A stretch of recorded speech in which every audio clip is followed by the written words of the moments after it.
선거법 그동안 어렵다고만 생각하셨죠? 친절한 선거 가이드와 함께 하신다면 선거법 쉽고 재미있게 알아가실 수 있습니다.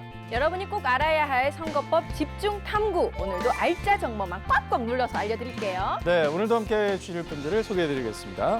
서울신문 정치부의 김진아 기자님, 고승우 변호사, 중앙선관위 이은혜 선거 안내센터장 함께합니다. 반갑습니다. 안녕하세요. 안녕하세요.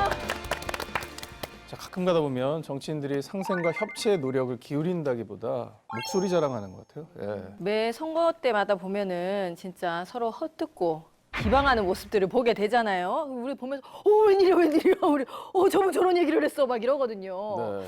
오늘은 이와 관련된 선거법에 대해서 알려주신다고요? 자, 그렇습니다. 오늘은 이와 관련된 선거법에 대해서 알아보겠습니다. 화면 먼저 보시죠.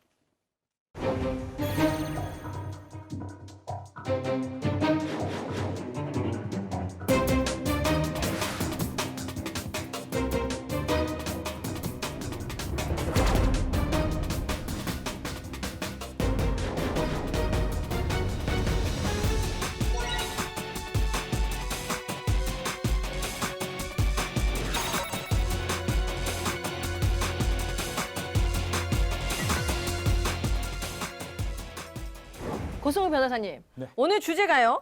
아주 친근합니다. 네. 이거 막 솔직하게 말도 못하겠지만 어찌됐든 친근합니다. 네. 허위사실 공표죄 이것은 이제 선거 때 가장 빈번하게 일어나는 범죄 행위인데요. 특히나 요즘 온라인상의 그 확산력이 굉장히 대단하지 않습니까? 선거를 코앞에 두고 이런 허위사실 공표로 인한 파장이 굉장히 엄청난데요. 허위사실 공표죄는 후보자에게는 피선거권 박탈 그리고 당선 무효형을 내릴 수 있는 아주 무거운 범죄입니다.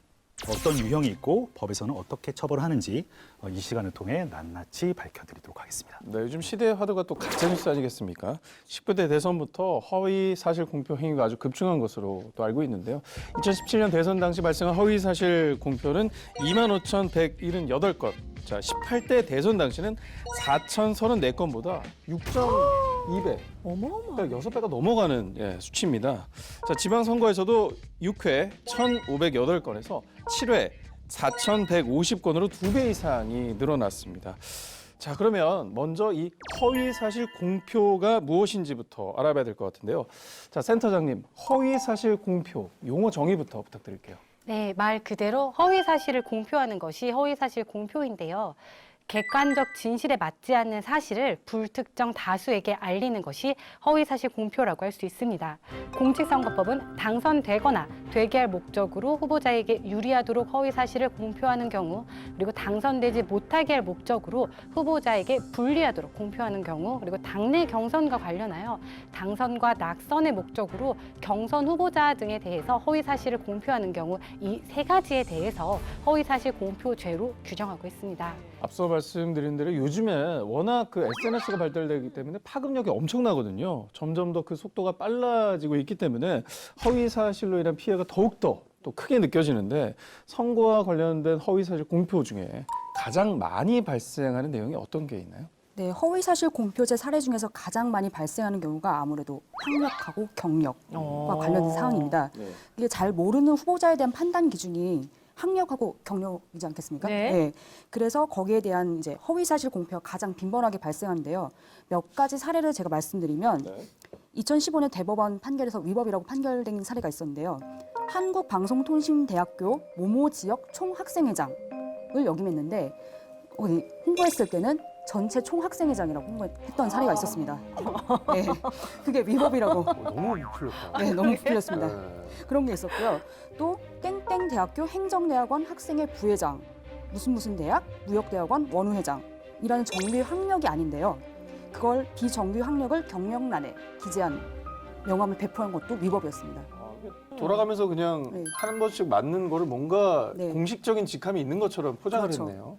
그리고 또 흔한 사례가 또 하나 있는데요. 초등학교 졸업인데 페이스북에 어디 대학교에 입학했다고 기재한 게 걸렸습니다. 네. SNS에 올려도 공표죄. 그렇죠. 그래서 대법원에서 위법 판결이 나왔습니다.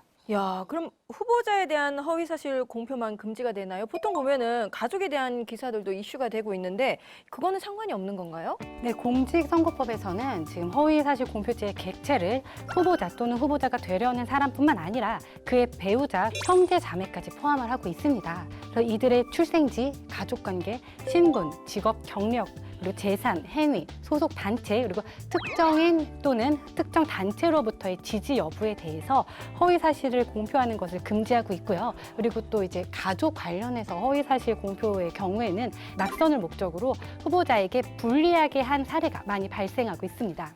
당선 목적과 낙선 목적에 대해서는 뭐 이제 구분이 된다고 하셨는데 처벌 수준도 다르나요? 네, 처벌 수준과 규정도 다른데요. 네. 당선 목적 허위 사실 공표죄의 경우에는 5년 이하 징역 또는 3천만 원 이하의 벌금으로 규정이 돼 있고 낙선 목적의 허위 사실 공표죄의 경우에는 이 가중해서 처벌하고 있습니다. 7년 이하의 징역 또는 500만 원 이상 3천만 원 이하의 벌금의 처벌로 규정이 되어 있는데요. 이와 같이 낙선 목적의 허위 사실 공표죄를 더 엄하게 처벌을 하고 있습니다. 선거 범죄의 경우에는 벌금 100만 원 이상이면 당선 무효가 되니 후보자들은 유념하셔야 되겠습니다. 그러니까 남 못되게 하려고 끌어내리는 거는 이게 더 큰 벌이- 죄고. 더 큰일 나네. 허위사실 공표로 인해서 실제로 당선이 무효가 된 사례도 있어요? 아, 그럼요. 지난 2014년에 지방선거에서 한 지역의 시장이 현수막 등에 허위 사실을 담아 설치한 것으로 300만 원 벌금형이 처해진 경우가 있었는데요. 이 경우에는 선거 기간 중에 이 지역 시장이 자신 선거 사무소 앞에 그린벨트 해제 요건 충족 완료라는 현수막을 게재했어요. 근데 이 현수막에 홍보한 그 내용은 그 당시 사업구역의 개발 제한 구역 해제 요건 충족이 완료됐다고 볼 수 없었던 상황이었습니다. 네. 그래서 재판부가 선거 구민들이 오해하기 쉬운 단정적인 용어를 사용했다고 해서 유권자 판단을 방해했다라고 해서 유죄 확정 판결을 내린 바가 있습니다. 네. 또 지난 18대 총선에서는 한 지역구에 출마했었던 후보자가 방송 토론회에서 상대방 후보자를 두고 이 상대방은 민주화 운동으로 감옥을 간 게 아니라 북침설을 주장하다가 징역살이를 했다라는 허위사실 유포한 혐의로 기소되어서 최종 대법원에서 벌금 300만 원을 선고받았습니다. 이것도 당선이 당연히 무효로 처리됐겠네요. 야, 선거운동을 하기에 앞서서 정말 본인의 활동이 선거법에 저촉될 위험이 있는지 아닌지를 꼼꼼하게 확인하는 자세도 굉장히 필요할 것 같다는 생각이 드는데요. 자, 선거철이 되면 허위사실 공표만큼 또한 후보자, 상대방에 대한 비방도 빈번하게 좀 일어날 것 같습니다. 네, 선거법 제251조에 후보자 비방 금지 조항이 있을 정도입니다. 네. 그러니까 당선이나 낙선의 목적으로 특정 사실을 공표함으로써 상대 후보를 깎아내리거나 헐뜯는 행위를 처벌하기 위한 규정인데요. 소위 말하는 그 네거티브 전략. 그렇죠. 그죠? 네, 허위 사실 공표죄하고 마찬가지로 당선 또는 낙선을 목적으로 공연히 사실을 적시해서 후보자 등에 대해서 비방하는 행위를 상시 금지하고 있습니다. 그런데 다만 진실한 사실로서 공공의 이익에 관한 때에는 처벌하지 않습니다. 여기서 궁금한 게 공연이라는 말과 사실을 적시하여 이 말이 의미가 있을 것 같은데. 공연이라는 말은 이제 공연성이라는 요건을 말하는 건데요. 네. 불특정인 또는 다수인이 인식할 수 있는 상태에 놓여지는 걸 말하는데 우리 대법원은 여기에 대해서 전파 가능성이라는 개념을 기준으로 두고 있어요. 전파 가능성이라는 것은 불특정 또는 다수인에게 전파될 수 있는 가능성이 있으면 1대1의 상황에서도 그 공연성이 인정된다고 보는 거죠. 그 사실의 적시라는 것은 의견 표현이나 어떤 가치 판단 등이랑 배치되는 개념이고요. 이게 진실을 입증할 수 있느냐 없느냐를 따지는 야, 이게 공연성과 네. 이 사실 적시라는 어떤 그 개념 자체가 굉장히 법률적인 용어여서 네, 맞습니다. 일반 사람들에게는 좀 어려운 용어라는 또 생각이 듭니다. 그래서 저희가 시청자분들의 이해를 돕기 위해서 꽁트를 오늘도 준비를 좀 해봤습니다. 자, 오늘은 저 기자님께서 심장이 덜컥거리고 있습니다. 아, 캐스팅 됐나요? 네, 예. 이걸 또 이제 기회로 네. 또 새로운 길이 열릴 수 있어요. 그러니까 저 그냥 기자만 열심히 하고 있습니다. 잘할 것 같은데. 요즘 시청자분들을 위해서 해주시기 바라겠습니다. 자, 그럼 오늘도 한 가지 사례를 소개해드리겠습니다. 안녕하세요. 저는 지방선거에 출마한 땡땡땡 후보의 아내, 경미 친구 상진입니다. 제 친구 경미는 개인 미용실을 운영을 하고 있는데요. 어느 날 가게에 찾아온 손님에게 손님, 이제 조금 있으면은 지방선거 시작되는데 생각해둔 후보 있으세요? 네, 생각해둔 후보가 있는데요. 어머, 있어요? 어머, 있어요. 어머, 내가 누군지는 안 물어볼게. 근데 내가 미용실을 운영하니까 소문이란 소문은 죄다 듣거든요. 땡땡땡 후보 알죠? 뭐 알죠. 글쎄 그 사람이 술만 먹으면은 호건도 모자라갖고 그렇게 손 찍어버리던데. 그런데 그게 다가 아니야. 사실 도벽도 있다는데. 웬일이야 지금 다 가지고 도벽이요? 있잖아. 아니 그런 사람을 어떻게 지역 일꾼으로 뽑아서 우리가 되겠어? 아 나는 그 사람 좋게 봤는데 사람 겉만 봐서 모른다고 다시 생각해봐야 되겠어 정말. 땡땡땡 후보도 알아요? 그 사람은 네. 인상은 별론데 알고 보면 그렇게 애처가래. 아내한테도 잘하고 선행도 정말 많이 하고. 알아들었죠? 고마워요, 알려줘서. 정말 저희 부장이 안 보셨으면 좋겠네요. 저희가 보내드릴게요. 톡으로. 절대 안 됩니다. 예. 자, 남편을 당선시키기 위해서 경쟁 후보를 험담하고 비방까지 한 제 친구 경미. 자, 처벌받을 수 있다고 그렇게 귀띔을 해 주었는데요. 한 손님에게 한 거기 때문에 처벌은 안 될 거라면서 박박 우기고 있습니다. 지난 시간에 제가 곶감을 좀 받아 먹었는데 이번에는 어떻게 되나요? 저 또 처벌 당하나요? 난 그냥 한 명한테만 얘기한 거예요. 한 명에게 얘기했다고 하더라도 우리 그 후보자 비방죄로 처벌이 되게 됩니다. 우리 공직선거법 제251조는 이러한 경우에 후보자 비방죄로 3년 이하 500만 원 이하 벌금을 규정하고 있습니다. 우리 공직선거법에서 금지하고 있는 후보자 비방 구성 요건에는 앞서 말씀드린 것처럼 공연성이라는 요건이 있습니다. 그래서 우리 경미 씨가 비방한 행위가 손님과 단 둘이 나눈 대화에서 이루어졌다고 하더라도 그 손님은 후보자의 아내, 우리 경미 씨에게 들은 이야기를 비밀로 지켜줄 만한 특별한 신분 관계가 없다. 라고 판단을 해서 후보자 비방죄를 적용했던 케이스가 있습니다. 일반 형법에서도 사실적시 명예훼손죄가 존재를 하는데 이 선거법 같은 경우에는 이게 특별법이거든요. 그래서 이런 선거 관련된 범죄에 있어서는 이것을 좀 더 가중해서 처벌을 하고 있습니다. 네.